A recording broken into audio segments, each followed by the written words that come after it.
नमस्कार, आप देख रहे हैं दिव्य हिमाचल टीवी और मैं हूं आपके साथ पल्लवी शर्मा। दिन भर की बड़ी खबरों पर नजर डालेंगे इस न्यूज बुलेटिन में। शुरुआत करते हैं हेडलाइन से। This bulletin is brought to you by Minerva Study Circle, घुमारवी, बिलासपुर। उपचुनाव के लिए पोलिंग पार्टियां तय स्थानों के लिए रवाना। 30 अक्टूबर को एक संसदीय और 3 विधानसभा सीटों के लिए होगी वोटिंग।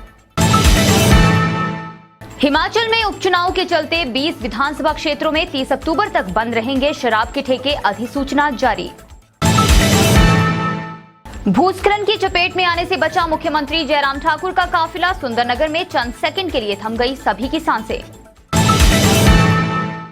लाहौल जिला परिषद पर कांग्रेस ने जमाया कब्जा। अनुराधा बनी अध्यक्ष, राजेश उपाध्यक्ष निर्वाचित। किन्नौर के सांगला में बर्फ से निकाले 3 और पर्वतारोहियों के शव, 2 अभी भी लापता। चंबा में चरस तस्करी का भंडाफोड़। खजियार में narcotics crime control unit Kangra ने पकड़ी 1 किलो 186 ग्राम चरस। बीपी, शुगर और कैंसर ने जकड़ी हिमाचल की 28% आबादी। स्वास्थ्य विभाग के स्क्रीनिंग प्रोग्राम में खुलासा। नेशनल वाटर स्पोर्ट्स टूर्नामेंट में मध्य प्रदेश और भारतीय सेना चैंपियन। बिलासपुर में 31वीं राष्ट्रीय स्तरीय प्रतियोगिता का समापन। एनआईटी हमीरपुर के 12 छात्रों को अमेजॉन में नौकरी, मिले लाखों करोड़ों के पैकेज। और अब समाचार विस्तार से। हिमाचल में शांतिपूर्वक और समय पर उपचुनाव करवाने के लिए गुरुवार को पोलिंग पार्टियां अपने तय स्थानों के लिए रवाना हो गई। सभी कर्मचारियों को अंतिम रिहर्सल करवाने के बाद बूथों की तरफ रवाना किया गया। हिमाचल प्रदेश में लोकसभा के 1 संसदीय क्षेत्र और 3 विधानसभा क्षेत्रों में हो रहे उपचुनाव के चलते गुरुवार को पोलिंग पार्टियों ने अंतिम चुनावी रिहर्सल की, जिसके बाद सभी को तय स्थानों के लिए रवाना कर दिया गया। कल सभी पार्टियां पोलिंग बूथों में तैयारियों का जायजा लेंगी और फिर 30 तारीख को मतदान करवाया जाएगा। मतदान केंद्रों में पुलिस जवानों का पहरा रहेगा व अधिकारी और कर्मचारी मतदान केंद्रों में ड्यूटी पर तैनात रहेंगे। इनकी बाकायदा टीमें बनाई गई हैं। चुनाव आयोग का कहना है कि निर्वाचन की सभी आवश्यक तैयारियां पूरी कर ली गई हैं और समय पर वोटिंग करवाई जाएगी। उपचुनाव के चलते प्रदेश के 20 विधानसभा क्षेत्रों में अब 2 दिन तक जाम नहीं छलक पाएंगे। चुनाव आयोग ने इस संबंध में शराब ठेकों को बंद रखने के आदेश जारी कर दिए हैं।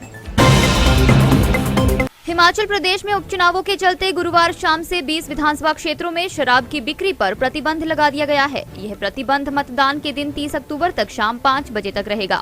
इसके बाद 2 नवंबर को मतगणना के दिन भी बिक्री पर रोक रहेगी।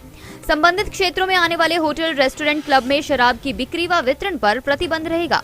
निर्वाचन अधिकारियों की तरफ से इस संदर्भ में अधिसूचना जारी कर दी गई है। यदि कहीं पर भी शराब की दुकान से बिक्री होते हुए मिली तो उसका लाइसेंस रद्द कर दिया जाएगा।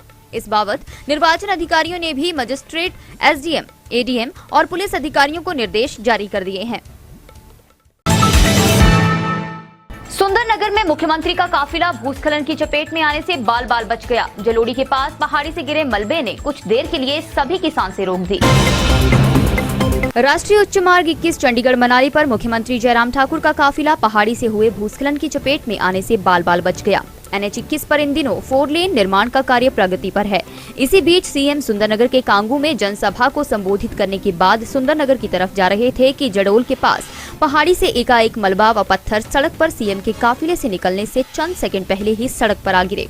काफिले के ड्राइवर द्वारा सूझबूझ दिखाते हुए तुरंत गाड़ी को ब्रेक लगा दी गई।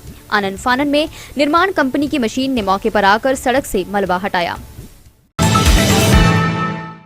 भाजपा के मंसूबों पर पानी फेरते हुए लाहौल स्पीति में कांग्रेस ने बाजी मारते हुए जिला परिषद की सरदारी अपने नाम कर ली है। आइए जानते हैं कैसे लिखी गई सियासत की कहानी। जनजातीय जिला लाहौल स्पीति में जिला परिषद पर कांग्रेस ने कब्जा जमा लिया है। भाजपा के विजेता पार्षदों की गैर मौजूदगी में कांग्रेस ने अनुराधा राणा को जिला परिषद का अध्यक्ष चुना, जबकि राजेश शर्मा को उपाध्यक्ष चुना गया। चुनाव प्रक्रिया के बाद पूर्व विधायक रवि ठाकुर ने विजेताओं को बधाई दी और लाहौली परंपरा के अनुसार खतक पहनाया। भाजपा ने इस चुनाव से दूरी बनाए रखी। सांगला वैली में ट्रैकिंग के दौरान लापता 3 और ट्रैकर्स के शव गुरुवार को बर्फ से निकाल लिए गए। हालांकि अभी 2 और पर्वतारोही लापता बताए जा रहे हैं। किन्नौर जिला की सांगला वैली में ट्रैकिंग पर निकले 3 और पर्वतारोहियों के शव गुरुवार को निकाल लिए गए। लगभग 15,000 फुट की ऊंचाई पर स्थित बुरन पास में बर्फ के बीच ये शव बरामद हुए हैं। आईटीबीपी की 70वीं बटालियन के जवानों के लिए -डिग्री तापमान में इस अभियान को अंजाम देना चुनौती से कम नहीं था, लेकिन उन्होंने पूरी मेहनत के साथ रेस्क्यू को अंजाम दिया। एसपी किन्नौर अशोक रत्न ने बताया कि बुरन पास में 5 फीट ताजा बर्फबारी हुई है। उत्तरकाशी के हर्षिल से किन्नौर जिला के छितकुल के लमखागा पास की ट्रैकिंग पर निकले 2 ट्रैकर अभी भी लापता है। मौसम खराब होने के कारण सेना का हेलीकॉप्टर नहीं उड़ पाया। मौसम साफ रहा तो फिर से लापता ट्रैकर की तलाश के लिए रेस्क्यू ऑपरेशन चलाया जाएगा। हिमाचल से नशा तस्करी का पिंड छूटता नजर नहीं आ रहा है। गुरुवार को भी चंबा में चरस की एक बड़ी खेप पकड़ी गई, जिसने सभी को हैरत में डाल दिया। State narcotics crime control field unit Kangra की टीम ने पर्यटन स्थल खजियार में 1 किलो 186 ग्राम चरस संग तस्कर को दबोचा है। आरोपी की पहचान नूर मोहम्मद उर्फ लाली वासी गांव खडियारू तहसील चुराह के तौर पर की गई है। पुलिस ने आरोपी के खिलाफ चरस तस्करी के आरोप में सदर थाना में मादक द्रव्य अधिनियम की धारा 20 के तहत मामला दर्ज कर लिया है। आरोपी को अदालत से पुलिस रिमांड पर लेने के बाद चरस खेप की खरीद फरोख्त को लेकर पूछताछ की जा रही है। हिमाचल प्रदेश में करीब 28% लोग ब्लड प्रेशर, शुगर और कैंसर जैसे गंभीर रोगों के शिकार हैं। इसका खुलासा स्वास्थ्य विभाग के स्क्रीनिंग प्रोग्राम में हुआ है। हिमाचल में ब्लड प्रेशर, शुगर और कैंसर जैसे गैर संचारित रोगों की रोकथाम के लिए स्वास्थ्य विभाग की तरफ से विशेष स्क्रीनिंग प्रोग्राम चलाया गया है। प्रोग्राम के तहत अभी तक कुल 23.78 लोगों की स्क्रीनिंग की जा चुकी है। इनमें से 8.25 लाख व्यक्ति रोगों से ग्रसित पाए गए हैं। स्वास्थ्य विभाग के अनुसार 50,000 लोगों ने अपना इलाज करवाना भी शुरू कर दिया है। वर्ष 2022 तक इस स्कीम के तहत 18 वर्ष से अधिक उम्र के 43 लाख लोगों को कवर करने का लक्ष्य रखा गया है। इनमें से कुल 23 लाख लोगों को कवर कर लिया गया है। ऐसे में अब 20 लाख लोगों को कवर करना बाकी है। गोविंद सागर में चल रहे नेशनल वाटर स्पोर्ट्स टूर्नामेंट में मध्य प्रदेश और भारतीय सेना की धाक रही। प्रतियोगिता में महिला और पुरुष दोनों वर्गों ने पहला स्थान हासिल किया। बिलासपुर की गोविंद सागर झील में आजादी के अमृत महोत्सव श्रृंखला के अंतर्गत आयोजित 31वीं राष्ट्रीय स्तरीय water sports kayaking and canoeing championship का समापन हो गया। इस दौरान ग्रामीण विकास एवं पंचायती राज मंत्री वीरेंद्र कंवर ने बतौर मुख्य अतिथि शिरकत की। उन्होंने विजेता टीमों को पुरस्कार देकर सम्मानित किया। चैंपियनशिप में मध्य प्रदेश की महिला टीम विजेता रही, जबकि केरल की टीम उप विजेता रही। पुरुष श्रेणी में भारतीय सेना की टीम विजेता और मध्य प्रदेश की टीम उप विजेता रही। मुख्य अतिथि वीरेंद्र कंवर ने कहा कि बिलासपुर में अंतर्राष्ट्रीय स्तर पर जो साहसिक प्रतियोगिताओं का आयोजन किया गया, इससे न केवल प्रतिभागियों को अपनी क्षमता का प्रदर्शन करने का मौका मिला है, बल्कि खेल प्रेमियों को कभी उपयुक्त मंच प्राप्त हुआ है। और विशेष तौर से 3 तरह का उनको जहाँ पैराग्लाइडिंग, कबड्डी, वाटर स्पोर्ट्स तीनों इवेंट्स यहाँ पर जल, थल, वायु, ये इवेंट्स ये ऐतिहासिक है। और हिमाचल प्रदेश प्राकृतिक रूप से यहाँ पर बहुत सारे जलाशय ऐसे हैं जहाँ पर इस तरह की एक्टिविटीज को बढ़ावा दिया जा सकता है, इसको और लोकप्रिय बनाया जा सकता है। एनआईटी हमीरपुर के इंजीनियर लगातार सफलता के झंडे गाड़ रहे हैं। राजगढ़ की सभ्या सूद के बाद संस्थान के 12 छात्रों को भी लाखों करोड़ों के पैकेज मिले हैं। एनआईटी हमीरपुर के 12 छात्रों को अमेजॉन में प्लेसमेंट मिली है। सिरमौर के राजगढ़ निवासी सभ्या सूद को जहां अमेजॉन में 1.09 करोड़ का पैकेज मिला है, तो वहीं उनके साथ एनआईटी हमीरपुर के फाइनल ईयर के 11 अन्य छात्रों को 32 लाख रुपए का सालाना पैकेज अमेजॉन कंपनी में मिला है। अप्रैल 2022 तक प्लेसमेंट की यह प्रक्रिया चलने वाली है। तब तक लगभग 80% विद्यार्थियों को प्लेसमेंट मिलने की उम्मीद जताई जा रही है।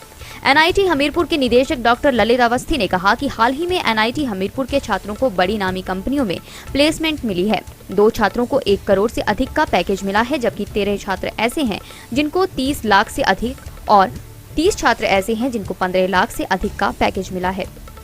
Congratulate our student Sabya Sood, who is studying in final year computer science and engineering.